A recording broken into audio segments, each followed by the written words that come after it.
जय माता दी मित्रों। कुछ लोगों ने पूछा है माँ काली के कुछ चित्र भेज करके कि क्या माँ काली का इस प्रकार से क्यों स्वरूप है, वे नग्न अवस्था में क्यों दिखाई देती है, अर्थात उनके ऊपर सिर्फ नरमुंडों की माला होती है और जो दैत्य हैं जिनका उन्होंने श्रृंगार किया है उनके हाथ उनके शरीर पर बंधे होते हैं। कोई वस्त्र या चुनरी आदि उनके ऊपर नहीं दिखाई जाती है उस अवस्था में। सिर्फ आभूषण होते हैं और नरमुंडों की माला होती है। तो ऐसा स्वरूप उनका क्यों है? क्या यह शोभनीय है? फिर कुछ लोगों का प्रश्न ये भी है कि भगवान शंकर जो है उनके ऊपर वो लात रख के खड़ी हुई है, तो इस तरह की पूजा क्या करना उचित है? यह शोभा नहीं देता है। तो करते हैं हम इसी टॉपिक पर चर्चा। बहुत ही गंभीर विषय है, आप सभी ध्यान से सुनिएगा, जुड़िएगा।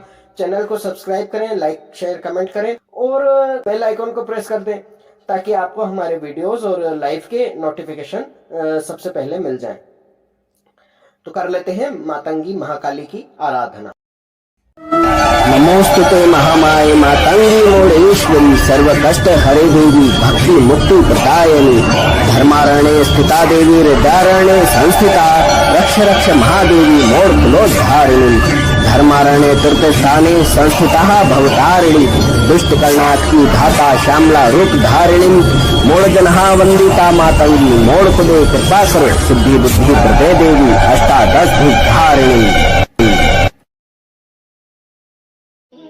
मातंगी महाकाली की आराधना के पश्चात फिर से हम आ गए हैं आपके पास और करते हैं इस गंभीर विषय पर चर्चा। देखिए, महाकाली हो या महाकाल हो जो भैरव स्वरूप में है, इनकी स्तुति में भी आया है नग्न रूप। तो नग्न रूप कहने का तात्पर्य यह है कि नग्न रूप का अर्थात ये नहीं है कि बिल्कुल ही कोई वस्त्र विहीन है वो, या जो उनका स्वरूप का चित्रण किया गया है वो किसी मर्यादा के विहीन है। देखिए, उसका तात्पर्य यह है कि वस्त्र किसके ऊपर नहीं होते, उनका नाम क्या रखा गया है पहले आप ये सोचिए। उन्हें कहा गया है महाकाली। सिर्फ काली जो संबोधन करते हैं वो उचित नहीं है, ये महाकाली का स्वरूप है।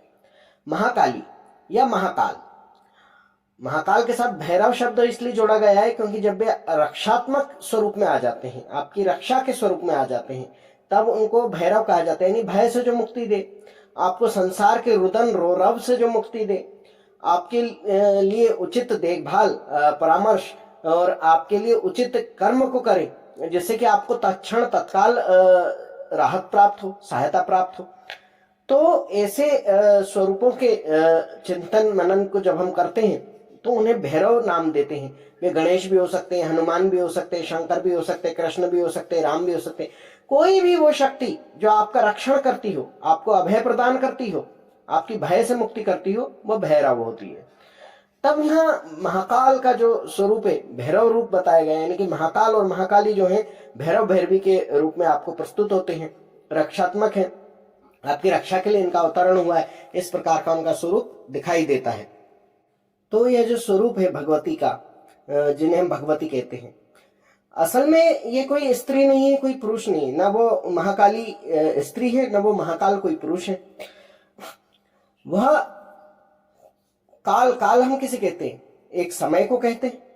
एक काल होता है युग, जो भी समय का ही एक दूसरा स्वरूप है। दूसरा काल जो होता है वो होता है मृत्यु। तो मृत्यु को भी काल कहा गया। तो जब शत्रुओं के नाश के लिए अवतार होते हैं जो कि शत्रु का संहार करते हैं, तब उन अवतारों के पीछे जो मूल शक्ति चल रही होती है, उन शत्रुओं का काल चल रहा होता है, उनका समय चल रहा होता है, अंत समय, उनके शुद्धि का समय, उनकी देह के नाश का समय, उनके बुरे विचारों के नाश का समय। जो विचार उस देह में रच बस गए हैं, देह के साथ ही समाप्त होते हैं और शुद्ध होकर के नई देह को धारण करते हैं। तो इस प्रकार का जो अवतार है, जो स्वरूप है, वो उस मृत्यु, उस काल का है। इसीलिए जिसने स्त्री रूप में उनकी आराधना की, उन्होंने महाकाली तत्व को जाना। जिसने उनकी पुरुष रूप में आराधना की, उन्होंने उन्हें महाकाल स्वरूप में जाना। उनमें कोई भेद नहीं करना चाहिए, वे एक ही हैं। अब चूंकि बात आती है भगवान शंकर के उनके चरणों में उपस्थित होने की, तो पहले इसको क्लियर कर ले, उसके बाद ही हम उनके नग्न स्वरूप और आदि के बारे में चर्चा करेंगे। तो देखिए, भगवान शंकर है, वे महादेव नहीं है।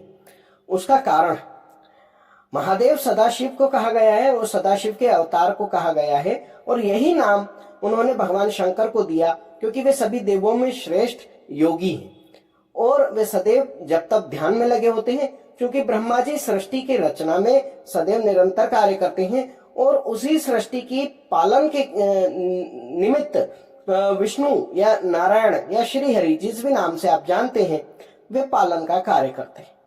क्योंकि वे निरंतर इस कार्य में संलग्न होते हैं, उनके पास अन्य कोई कार्यों के लिए समय अधिक नहीं होता है, वे अपने कार्य को पूर्ण रूप से करना चाहते हैं। अब आप कहेंगे वे तो ईश्वर है, सब कुछ कर सकते हैं, सब जगह उपस्थित हो सकते हैं। बिल्कुल सकते हैं, और ऐसा उन्होंने कई बार अवतार लेकर के या कई अन्य प्रयोजन को सिद्ध करके बताया भी है। परंतु वे चाहते हैं कि हम जितना रूप ले सकते हैं, जितना अधिक कार्य कर सकते हैं, पालन का ही करें। जो कार्य उन्हें मिला है उसी को वो पूर्ण रूप से करें। तो चूंकि सदाशिव के पास संहार का कार्य है, संहार नित्य नहीं होता है, संहार समय समय पर होता है, और नित्य का जो आप देखते हैं कि छोटा मोटा तांडव आदि होता है, तो कहा जाता है ना कि जब वे अपना ध्यान छोड़ते हैं तब उस समय पर वे अपने कार्य को करते हैं और अपने कार्य को पूर्ण करके वे पुनः ध्यान में चले जाते हैं। अर्थात सृष्टि का संतुलन बनाए रखना, इस ब्रह्मांड की जो भी बुराइयां हैं उनका अंत करना, दुर्गुणों का नाश करना, सद्गुणों को व्याप्त करना, उनको पुनः स्थापित करना, यह शंकर जी या महादेव जी का कार्य है, जो उन्हें सदाशिव महादेव से नाम प्राप्त हुआ है। गुण रूप स्वरूप उन्हीं से उन्हें प्राप्त हुआ। अब चर्चा करते हैं कि वे महाकाली के चरणों में कैसे हैं। तो महाकाली जो है वही परम शक्ता, जिन्हें हम सदाशिव कहते हैं, या जिन्हें हम भगवती उमा या महादेवी कहते हैं, या जिन्हें हम ओमकार या अर्धनारीश्वर कहते हैं, जो कि हम हर वीडियो में यह चीज का वर्णन अवश्य करते हैं ताकि आप इस बात को भूलें नहीं। उन्हें ही हम नारायण या नारायणी भगवती कमला कहते हैं, सप्तशती में जो उनका स्वरूप दिया गया है। तो ये जो मूल शक्ति है, जो ब्रह्मा विष्णु महेश दुर्गा लक्ष्मी काली या सरस्वती के अंदर समाहित है, या अन्य देवी देवताओं के अंदर भी यही ऊर्जा समाहित है, तो वही ऊर्जा जो स्वयं शंकर की जननी है, जब वो मार्ग में जा रही होती है माँ पार्वती के माध्यम से, क्योंकि प्रत्यक्ष रूप से आप किसी शक्ति को देख नहीं सकते, लेकिन उन्होंने दृश्य भाव उपस्थित करने के लिए देवी पार्वती को अपना माध्यम बना लिया था, तब वे अपनी पत्नी के चरणों में नहीं लेटे हैं, वो उस महाकाली, वो उस ऊर्जा को पहचान रहे हैं, उस ऊर्जा को देख रहे हैं, उस ऊर्जा के आगे उनको रोकने के लिए उनके चरणों में लेट गए हैं। तब देवी पार्वती जो उस स्वरूप में थी या उस महाकाली स्वरूप को धारण किए हुए थी, तब उन्हें बोध नहीं था कि मैं क्या कर रही हूं, क्योंकि वे वशीभूत थी महाकाली के ऊर्जा में। तो जब भगवान शंकर उनके चरणों में लेट जाते हैं, तब शक्ति भी नीचे अपने पुत्र को देख करके शांत होती है, ऊर्जा उनकी शांत होती है, क्योंकि ऊर्जा ही ऊर्जा को शांत कर सकती है, और शंकर जी से ज्यादा ऊर्जा किसमें हो सकती है, जो नित्य तप करते हो, जो महायोगी हो।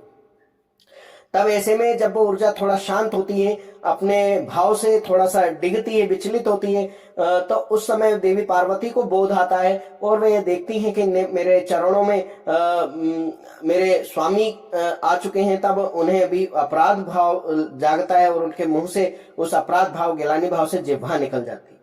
तो लोगों का जो कहना है कि क्या इस प्रकार की मूर्ति की पूजा नहीं करना चाहिए, देखिए ये हमारे यहाँ एक समय की बड़ी व्यवस्था बताई गई है, समय को बड़ा ही विशेष महत्व दिया गया है। तो उस समय जो घटना हुई थी, उस घटना को सदैव याद रखने के लिए, इस प्रकार की बात को याद रखने के लिए कि जब किसी कार्य की अधिकता हो जाती है, किसी प्रकार का शोषण, किसी प्रकार का अत्याचार, अमानवीयता अधिक बढ़ जाए, सोचने समझने की शक्ति निरंकुश हो जाए, तब संहार के लिए कोई शक्ति अवश्य आती है। इस बात को याद दिलाने के लिए, समझने के लिए, उस प्रकार की समय की उस मूर्ति को या उस चित्र को समक्ष प्रस्तुत करने के लिए, सभी को बताने के लिए गढ़ा गया, रचा गया और उसे दिखाया गया है दृश्य रूप में, ताकि आप उस अवस्था को समझ सकें, उस भावों को समझ सकें, और उसको समझने के साथ साथ उससे आप प्रेरणा ले सकें और अपने कर्मों को सुधार सकें और भगवती की कृपा और आशीर्वाद को प्राप्त कर सकें। भगवती और शंकर की सामूहिक कृपा आपको उसी समय प्राप्त हो जाती है, क्योंकि मैंने कहा ही कि शक्ति तो एक ही है, ऊर्जा एक ही। अब बात आती है नग्न स्वरूप की। तो देखिए, वो नग्न स्वरूप इसलिए है क्योंकि मृत्यु का कोई वस्त्र नहीं होता। आपने कभी किसी को कहते सुना है कि मैं मृत्यु के बाद लौट करके आया हूं और मैंने मृत्यु को इस प्रकार के श्रृंगार में देखा, इस प्रकार के कलर के वस्त्र पहनते देखा, इस प्रकार के मैंने उनको धोती कुर्ते में देखा, तिलक में देखा? मृत्यु को कोई आवरण में आपने देखा है? मृत्यु जब आती है तो आ जाती है और व्यक्ति का अंत कर देती है। व्यक्ति की देह का अंत करती है, आत्मा का अंत नहीं करती। परंतु जो भी होता हो, यह जीवित लोगों के समझने के लिए इतना पर्याप्त होना चाहिए कि महाकाली अर्थात स्त्री स्वरूप, महाकाल अर्थात पुरुष स्वरूप, जो एक ऊर्जा का ही विशेष रूप है, मृत्यु भी उसी ऊर्जा का एक स्वरूप है। क्योंकि जब वो ऊर्जा हमारे शरीर से निकल जाती है, बाहर हो जाती है, देह को त्याग देती है, तो वही ऊर्जा, इसी प्रक्रिया को हम मृत्यु होना कहते हैं। और जब यह मृत्यु या यह प्रक्रिया किसी अन्य के द्वारा की जाती है, तब वह उस व्यक्ति के साथ हमारा काल ही होता है, उसके देह में हमारा काल होता है। जैसे हम सुनते हैं कि किसी ने किसी की हत्या कर दी, किसी ने किसी का वध कर दिया, किसी ने किसी का संहार कर दिया, किसी ने किसी का कत्ल कर दिया, मर्डर कर दिया, जो भी शब्द आप बोले, होता तो एक ही है। तो उसमें हम देखते हैं कि परिस्थिति के अनुसार या हमारे व्यक्तिगत सोच के अनुसार हम उस व्यक्ति को देख रहे होते हैं, परंतु प्रारब्ध के अनुसार इसे आप आध्यात्मिक क्षेत्र में जाकर के देखें तो आप ये पाएंगे कि आपकी मृत्यु जो है, आपकी देह का त्याग जो है, उसका ये निमित्त जो मृत्यु बन के आई है, उस व्यक्ति को बना के आई है, उस व्यक्ति के माध्यम से आई है। उसी प्रकार महाकाली जो है मृत्यु है, और वो देवी पार्वती को अपना निमित्त बना करके वहां प्रकट हुई और असुरों का उन्होंने महाकाली स्वरूप में संहार किया। और वही महाकाल शंकर के स्वरूप में आकर के वहां लेट जाते हैं और बाकी पृथ्वी को बचाना चाहते हैं। और वही भैरव स्वरूप में देवी के पीछे चल करके शत्रुओं का नाश कर रहे होते हैं। वही हनुमान स्वरूप में आगे चल करके हुंकार भर रहे होते हैं। तो इसमें कोई ऐसा नहीं है कि मर्यादा विहीन है या कुछ है। मृत्यु का कोई वो नहीं होता, यह दिखाने के लिए उन्हें नग्न अवस्था में बताया गया है, परंतु मर्यादित दिखाने के लिए ही असुरों के नरमुंड को माला के स्वरूप में, कमर पर बंधे हुए घाघरे के रूप में उनके हाथ बांधे हुए हैं। यानी कि एक तरीके से मर्यादा को भी दिखाया गया है और उसी को संकेत रूप से नग्न अवस्था में दिखाया गया है कि उनके ऊपर कोई वस्त्र नहीं है, कोई आवरण नहीं है, सिर्फ श्रृंगार के द्वारा उन्होंने शरीर को ढक रखा है। यह हमारी बुद्धि को समझाने के लिए है, हम अज्ञानियों को समझाने के लिए, परंतु मूल कारण तो यही है कि वे काल से भी परे महाकाल हैं, काल से भी परी देवी शक्ति महाकाली हैं। वे स्वयं मृत्यु हैं, संहार हैं, वे ही नई सृष्टि का आधार है।